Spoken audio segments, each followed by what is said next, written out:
사랑하는 성도 여러분, 3월 28일 목요일 고난주간 4일차, 오늘도 저와 여러분이 예수님의 깊이 묵상하는 귀한 날이 되기를 소망합니다. 오늘 우리가 함께 묵상하실 하나님 말씀은 요한복음 11장 17절에서 35절의 말씀입니다. 예수께서 와서 보시니 나사로가 무덤에 있은지 이미 나흘이라. 베다니는 예루살렘에서 가깝기가 한 오리쯤 되매 많은 유대인이 마르다와 마리아에게 그 오라비의 일로 위문하러 왔더니, 마르다는 예수께서 오신다는 말을 듣고 곧 나가 맞이하되 마리아는 집에 앉았더라. 마르다가 예수께 여짜오되 주께서 여기 계셨더라면 내 오라버니가 죽지 아니하였겠나이다. 그러나 나는 이제라도 주께서 무엇이든지 하나님께 구하시는 것을 하나님이 주실 줄을 아나이다. 예수께서 이르시되 내 오라비가 다시 살아나리라. 마르다가 이르되 마지막 날 부활 때에는 다시 살아날 줄을 내가 아나이다. 예수께서 이르시되 나는 부활이요 생명이니 나를 믿는 자는 죽어도 살겠고 무릇 살아서 나를 믿는 자는 영원히 죽지 아니하리니 이것을 내가 믿느냐. 이르되 주여 그러하외다. 주는 그리스도시요 세상에 오시는 하나님의 아들이신 줄 내가 믿나이다. 이 말을 하고 돌아가서 가만히 그 자매 마리아를 불러 말하되 선생님이 오셔서 너를 부르신다 하니, 마리아가 이 말을 듣고 급히 일어나 예수께 나아가매 예수는 아직 마을로 들어오지 아니하시고 마르다가 맞이했던 곳에 그대로 계시더라. 마리아와 함께 집에 있어 위로하던 유대인들은 그가 급히 일어나 나가는 것을 보고 곡하러 무덤에 가는 줄로 생각하고 따라갔더니, 마리아가 예수 계신 곳에 가서 배웁고 그 발 아래 엎드려 이르되 주께서 여기 계셨더라면 내 오라버니가 죽지 아니하였겠나이다 하더라. 예수께서 그가 우는 것과 또 함께 온 유대인들이 우는 것을 보시고 심령의 비통이 여기시고 그를 불쌍히 여기사 이르시되 그를 어디에 두었느냐 이르되 주여 와서 보옵소서 하니 예수께서 눈물을 흘리시더라. 아멘. 오늘 본문을 좀 깊이 묵상하기 위해서는 요한복음 11장 전체를 읽어볼 필요가 있습니다. 오늘 고난주간 묵상을 함께 보내시는 여러분은 꼭 시간을 내셔서 요한복음 11장 전체의 내용을 살펴보시기를 바랍니다. 예수님은 나사로 삼남매를 정말로 사랑하셨습니다. 특별히 삼남매 중 마리아는 예수님께 향유를 붓고 자신의 머리카락으로 예수님의 발을 씻기도 했던 사람이죠. 마르다와 마리아는 자신들의 오빠 나사로가 죽을 병에 걸려 있었다는 사실을 알고 오빠의 병이 고침 받기 위해 예수님께 사람을 보냅니다. 그러나 예수님께서는 나사로의 병이 죽을 병이 아니라 하나님의 영광을 드러낼 병이며 이로 인해 하나님의 아들이 영광을 받을 것이다 라고 말씀하시고, 이후 나사로가 잠들었다며 그를 깨우기 위해 베다니로 향합니다. 그러나 예수님이 나사로에 있는 곳에 도착했을 때에는 이미 4일이나 지난 후였습니다. 많은 유대 사람들이 마르다와 마리아를 위로하고 있었고, 마르다는 예수님이 오신다는 말을 듣고 예수님을 맞이하기 위해 밖으로 나갑니다. 그리고 이렇게 이야기하죠. 주님이 여기 계셨더라면 제 오빠가 죽지 않았을 것입니다.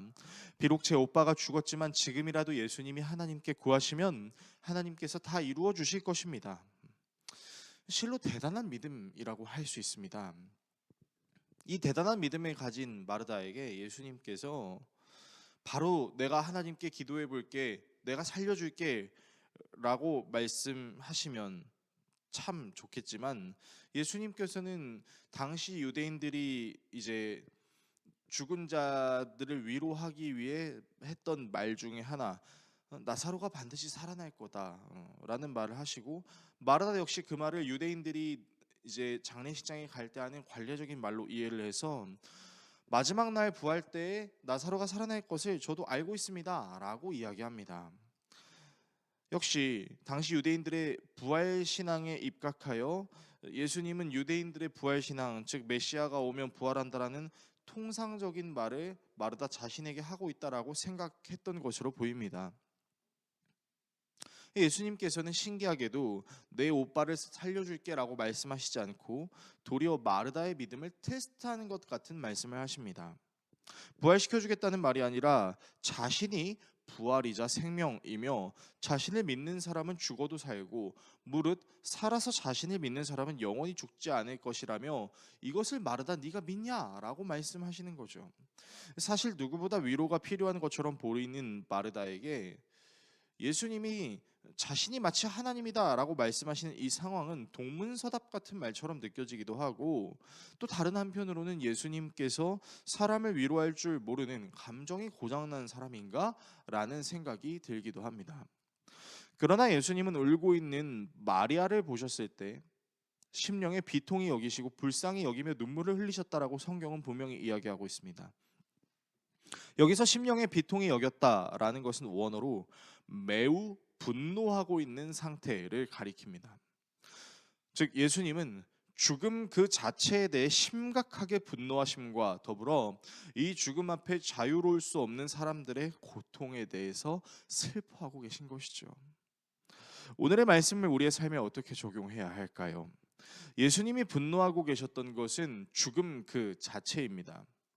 원래 인간은 영원히 살 수 있는 존재로 창조되었지만 하나님과 같이 되려는 불행을 스스로 선택한 아담의 원죄로 인하여 아담의 후손인 우리 모두 죽음의 문제로부터 자유로울 수 없게 되었습니다.